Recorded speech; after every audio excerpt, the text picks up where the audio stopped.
Mga munting kwento. Kwento sa tunay na buhay at mga kathang-isip lamang na mapupulutan ng magagandang aral. Bago natin simulan, please like, share and subscribe, and don't forget to push the notification bell. Ang kwento natin ngayon ay tungkol sa isang palaboy.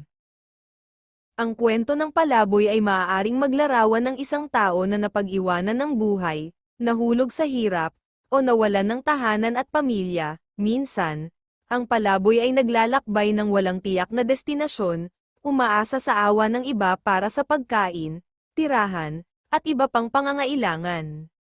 Isang halimbawa ng kwento ng palaboy ay si Juan, isang lalaking minsan ay may magandang buhay, may pamilya, trabaho, at bahay, ngunit dahil sa isang seryosong insidente o pagkatalo sa negosyo, unti-unti niyang nawala ang lahat ng iyon, hindi niya kayang tanggapin ang mga nangyari, kaya't nagdesisyon siyang maglakbay at maghanap ng pag-asa sa mga kalsada. Sa mga araw na lumilipas, si Juan ay nakatagpo ng iba't ibang tao, may mga mabubuti at may mga hindi maganda ang trato sa kanya. Sa kabila ng lahat ng paghihirap, natutunan niyang tanggapin ang sarili at ang buhay, na kahit sa pagiging palaboy, may mga pagkakataong mararanasan pa rin ang kabutihang loob ng ibang tao.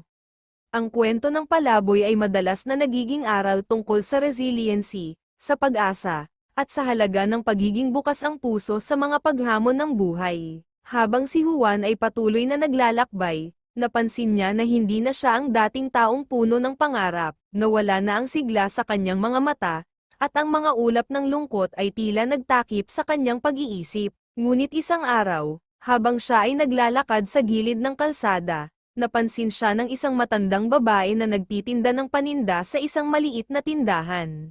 "Anak, anong pangalan mo?" tanong ng matanda. "Juan po," sagot ni Juan nang medyo nahihiya. "Bakit ka nandyan, bata? Ano bang nangyari sa'yo?" tanong ng matanda habang inaalok siyang kumain.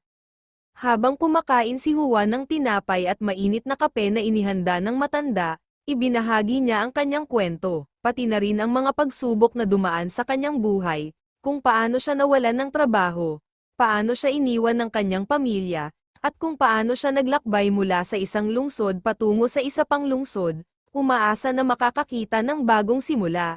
"Alam mo, Juan," sabi ng matanda, "ang buhay ay parang kalsadang walang katapusan.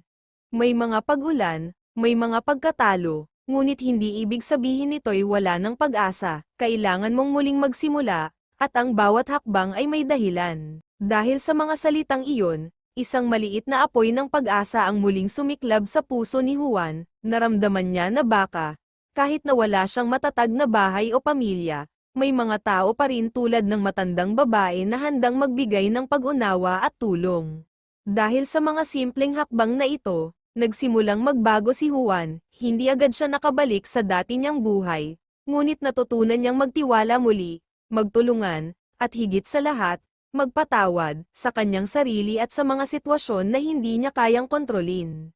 Nalaman niyang, tulad ng ibang mga palaboy na nakikita niyang naglalakad sa kalsada, hindi nila kailangang manatili doon magpakailanman. Sa bawat pagkatalo, may pagkakataon pa ring magsimulang muli, at sa kabila ng lahat ng hirap, may mga pagkakataon pa ring matutunan ang tunay na kahulugan ng buhay, ang pag-asa, ang pagmamahal, at ang pagtulong sa kapwa. Habang patuloy na naglalakbay si Juan, dala na niya ang mga aral mula sa matandang babae. Hindi siya agad nakapaghakbang patungo sa isang bagong buhay, ngunit natutunan niyang yakapin ang bawat araw na dumaan, kahit ang mga maliliit na tagumpay ay ipinagdiriwang na niya.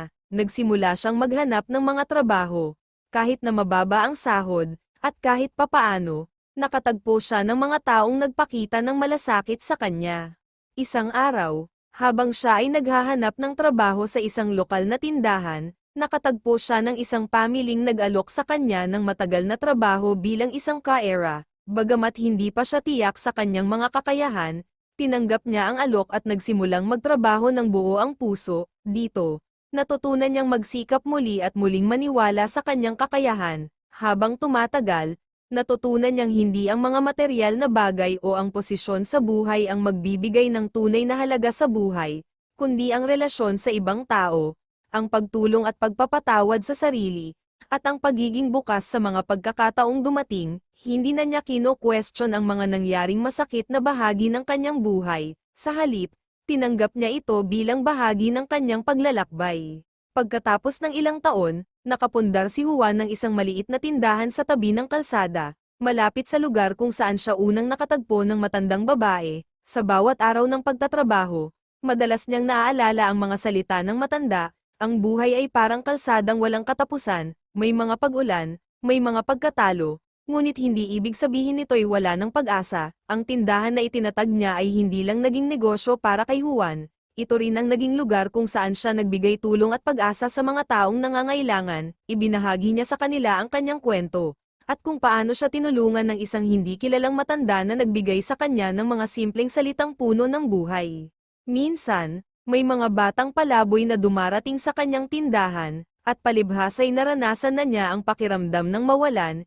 Hindi siya nag-atubiling magbigay ng pagkain o kahit simpleng payo. Sinasabi niya sa kanila, ang buhay ay mahirap, ngunit huwag mawalan ng pag-asa. Kahit na anong hirap, may pagkakataon pa ring makabangon. Isang hapon, habang siya ay nagpapahinga sa likod ng kanyang tindahan, napansin niyang may isang batang lalaki na malungkot na naglalakad sa kalsada, hawak ang isang lumang bag. Dahan-dahan itong lumapit kay Juan at nagtanong, "Tito, may makakain po ba kayo? Hindi ko na po alam kung saan pupunta." Sa sandaling iyon, naalala ni Juan ang matandang babae na nagbigay sa kanya ng tinapay at mainit na kape. Hindi na siya nagdalawang isip. Inanyayahan niya ang batang lalaki na pumasok sa kanyang tindahan, binigyan ng pagkain, at nagsimula silang magkwentuhan. Habang sila ay nag-uusap, nagpatuloy si Juan sa kanyang kwento, at isang matamis na ngiti ang sumiklab sa kanyang mukha nang makita niyang ang batang lalaki ay muling nahanap ang pag-asa sa kanyang mga salita. At sa ganitong paraan, nagpatuloy ang kwento ni Juan. Hindi na siya isang palaboy na nawalan ng lahat. Siya ngayon ay isang tao na muling natutunan ang halaga ng pamilya, pagkakawang gawa, at ang kahalagahan ng bawat hakbang sa buhay, maging ito ay mabigat o magaan.